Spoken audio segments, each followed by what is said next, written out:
Yes, hey everyone! Hey, welcome to the Full Schiltz Show. Oh, thank you. We've got a great show tonight.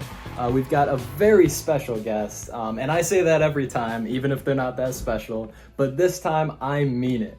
This is the author of a new book that has inspired millions, and just recently, he won the Nobel Peace Prize. His name is Tom. Tom, welcome to the show. Hey everyone. What's up guys? Man, I just really love this show. It really is an honor to be here. Well, it's an even greater honor to have you here. Tom, you wrote the book The Day I Fought Back. It's a first-person novel and you say it's about your own life. Is this true? Yeah, well, and it's actually not even so much of a novel as it is a journal of kind of, some of the more defining moments in my life that kind of made me who I am today. All right, well, tell us a little bit about yourself. Like, how were you before this incident and how have you changed? Yeah, well, I think that my personality has mostly stayed the same, but it's been more my determination and the respect that other people have for me that's gotten better, because honestly, I think I've always been like a really nice guy. I hold doors for people. I have really good manners, but it's like people, they just never understood me. They made fun of me all the time for being like a nerd and because I still wet the bed at night and all this stuff. Like people, they started to bully me about how I still eat peanut butter and banana sandwiches. What, peanut butter and banana sandwiches? What, so like banana slices? Yeah, well, I just really like peanut butter and banana sandwiches. I mean, I actually like them so much. It kind of makes me emotional sometimes. I mean, I don't know, they're just so good and just so, I don't know, they're innocent, but oh my gosh, but yeah, but people made fun of me, like my dad and my brother, oh my gosh, they're so annoying. Wait a minute now, and I don't want to get sidetracked, but I read the book and there was something about your dad that you didn't reveal until the very end, and I was really surprised by it. So your dad is actually Barack Obama.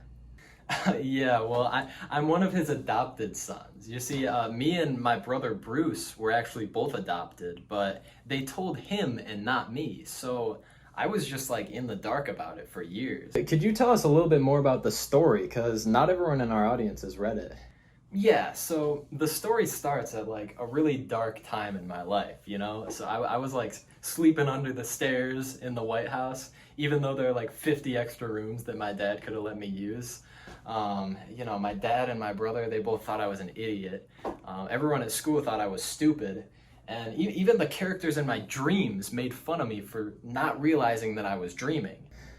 Wow, that's tough. Well, what was your main goal throughout the story?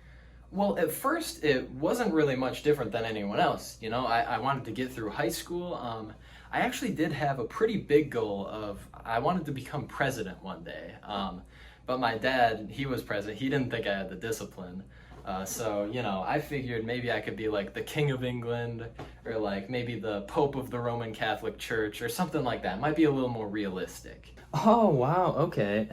And when did these goals change?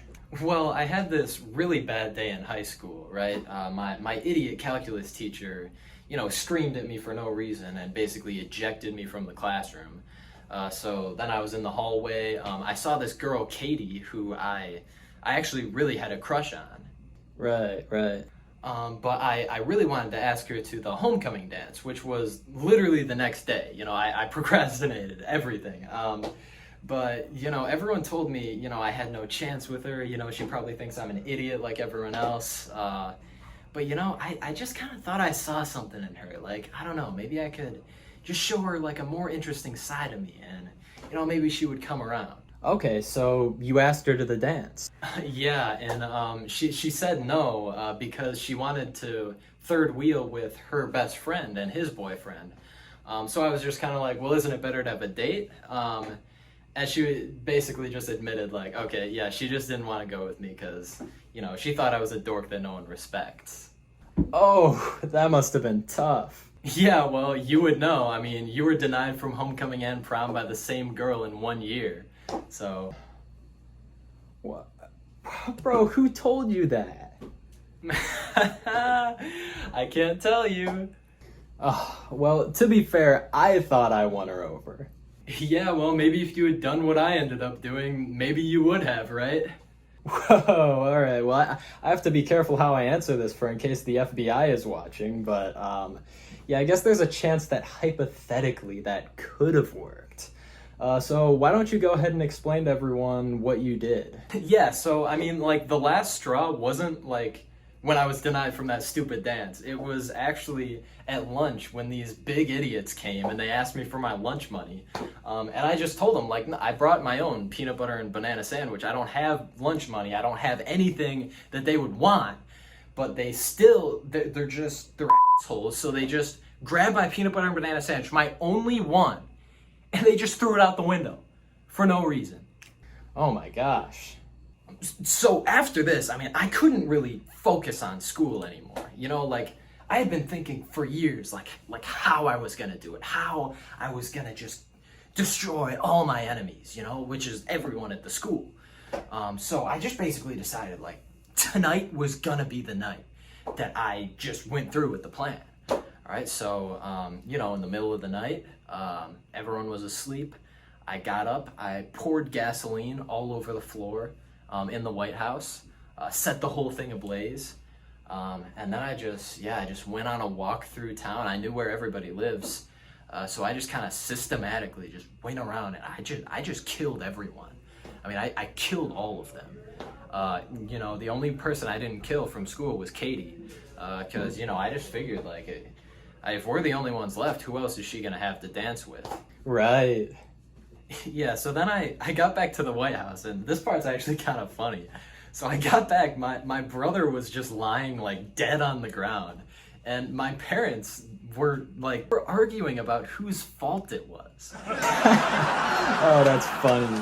Yeah, no, literally. My dad, he was like, Michelle, let me be clear. I know you weren't trying to kill Bruce, but you did forget to lock the doors tonight, and something about it just cracks me up. I don't know. But anyway, so I went to the dance the next day, and Katie was the only one there. And I just told her, like, yeah, that's because I killed everyone else. I killed all the people because they were all so mean to me. And, you know, she just kind of said, like, man, like, you're a real man now. You know, I was finally a real man. I finally stood up for myself, you know, and just, you know, we started dancing, and one thing led to the next. I mean, we've been together for 9 years now. Wow, that's incredible. Well, yeah, I learned a lot from it, and you know, I would recommend that to anyone. Like, just, you know, chase your dreams, and, you know, you have to eliminate anyone who's going to stop you from reaching those goals. Incredible. And your book has inspired millions. So, Tom, I want you to know that you are a great man. However, there are some people, including Joe Rogan, who are calling for you to be imprisoned, saying that there's no reason for such violent mass murder. What is your response to this? Okay, well, I guess Joe Rogan thinks I should be punished. I mean, the U.S. court system clearly doesn't.